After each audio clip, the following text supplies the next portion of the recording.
പാകിസ്ഥാനിലെ ഒരു ഡോക്ടറായിട്ടുള്ള ഹിഷാൻ അഹമ്മദിൻ്റെ ഒരു യാത്രാ വിവരണത്തിൽ അദ്ദേഹം പറയുന്നുണ്ട്, ഡോക്ടേഴ്സിൻ്റെ കോൺഫറൻസിന് വേണ്ടിയിട്ട് പങ്കെടുക്കാൻ വേണ്ടി അയാൾ യാത്ര ചെയ്തെങ്കിലും ഒരുപാട് കാലാവസ്ഥകളുടെ ബുദ്ധിമുട്ട് കാരണം ആൾക്ക് ലാൻഡ് ചെയ്യേണ്ട എയർപോർട്ടിലല്ല ഫ്ലൈറ്റ് ലാൻഡ് ചെയ്യേണ്ടി വന്നത്.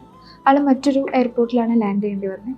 എന്നിട്ടും ആൾ എത്തേണ്ട സ്ഥലത്തേക്ക് എത്തേണ്ട ആവശ്യമുള്ളതുകൊണ്ട് തന്നെ ആളൊരു ടാക്സി പിടിച്ച് പോകാനായിട്ട് ശ്രമിച്ചു. പക്ഷേ പകുതി വഴിയിൽ വെച്ചിട്ട് ഈ കാലാവസ്ഥകളുടെ ബുദ്ധിമുട്ട് കാരണം ആൾക്ക് മുന്നോട്ട് പോകാനായിട്ട് പറ്റിയില്ല. ആളെ എത്തിപ്പെട്ടത് ഒരു കുഗ്രാമത്തിലായിരുന്നു. അവിടെ ചെന്നിട്ട് ആൾ കണ്ടത് ചെറിയൊരു വീടാണ്. ആ വീട്ടിലേക്ക് കടന്നു ചെന്നപ്പോൾ ഒരു വയസ്സായ ഒരു ഉമ്മയും ഒരു ചെറിയ മകനെയാണ് ഡോക്ടർ അവിടെ കണ്ടിട്ടുണ്ടായിരുന്നത്. അപ്പോൾ ഉമ്മേൻ്റെ അടുത്ത് ഒരുപാട് വിശേഷങ്ങൾ ചോദിക്കുന്നതിനിടയിൽ ഉമ്മ പറഞ്ഞു, ഈ കുഞ്ഞിൻ്റെ ഉമ്മയും വാപ്പയും ഒരു അപകടത്തിൽ മരിച്ചു പോയതുകൊണ്ട് തന്നെ ഈ ചെറിയ മകനെയും ഈ ഉമ്മയെയും ഒറ്റയ്ക്കാണ് ആ വീട്ടിൽ താമസിക്കുന്നത്. പക്ഷേ ഈ മകന് ഒരു മാറാരോഗം പിടിപെട്ടിട്ട് എത്ര ചികിത്സിച്ചിട്ടും ആ രോഗത്തിൽ നിന്നൊരു മുക്തി ആ ചെറിയ കുട്ടിക്ക് കിട്ടിയിട്ടുണ്ടായിരുന്നില്ല.